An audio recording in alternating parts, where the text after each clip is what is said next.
కొంతమందికి పీరియడ్స్కి ముందుకి బ్రెస్ట్లో చాలా పెయిన్గా అనిపిస్తుంది, బరువుగా అనిపిస్తుంది అని చెప్తూ ఉంటారు. అలాంటి కండిషన్లో మనం సింపుల్ మూమెంట్స్ ద్వారా అక్కడున్న ప్రెషర్ని తగ్గించవచ్చు. ఏ విధంగా అంటే 3 మూమెంట్స్ వాళ్ళకి చాలా హెల్ప్ అవుతుంది. అది కూర్చొని కానీ నుంచొని కానీ చేసుకోవచ్చు. ఏ విధంగా అంటే నేను ఒకసారి చూపిస్తాను. 2 చేతులు ఇలా జాయిన్ చేసి నుంచొని కానీ కూర్చోండి. ఇన్హేల్ చేస్తూ లంగ్స్ని ఎక్స్పాండ్ చేయాలి. ఎక్సేల్ చేస్తూ ఇలా ఇన్హేల్ ఎక్సేల్ ఈ విధంగా 10 టైమ్స్ చేయాలి. తర్వాత ఫింగర్స్ లాక్ చేసి ఇన్హేల్ చేస్తూ చేతులు పైకి ఎత్తుతూ ఎక్సేల్ చేస్తూ కిందకి వదులుతూ ఈ విధంగా 10 టైమ్స్ చేయాలి. చేతులు స్ట్రైట్ చేసుకోవాలి. థర్డ్ వచ్చేసి ఇన్హేల్ చేసి దీన్ని క్లోజ్డ్ హ్యాండ్ బ్రీతింగ్ అంటారు, దీన్ని సపరేట్ హ్యాండ్ బ్రీతింగ్ అంటారు. ఇంకోటి వచ్చేసి స్ట్రెచ్డ్ హ్యాండ్ బ్రీతింగ్లో 2 ఫింగర్స్ లాక్ చేసి నుంచున్నట్లయితే టోస్ను పైకి లిఫ్ట్ చేస్తూ తానాసనం అంటారు. ఆ విధంగా మనం లిఫ్ట్ చేస్తూ చేయొచ్చు. లేదంటే ఇట్లా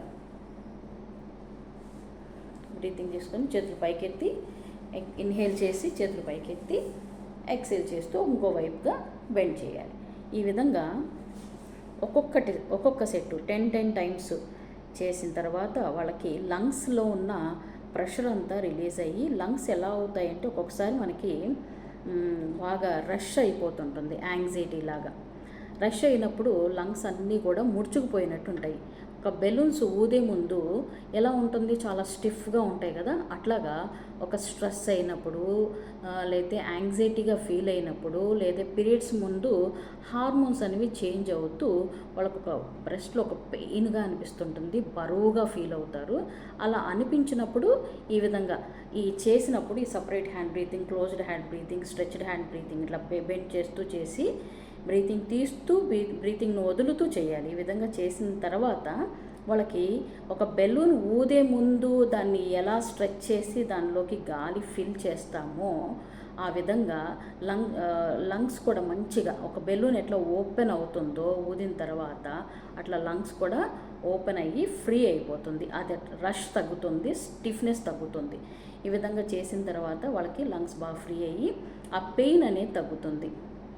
ఒక్కొక్కసారి యాంగ్జైటీ ఉన్నా కూడా ఇది చేస్తే వెంటనే యాంగ్జైటీ కూడా తగ్గుతుందండి. చాలా చాలా యూస్ఫుల్ టెక్నిక్ ఇన్ యోగా.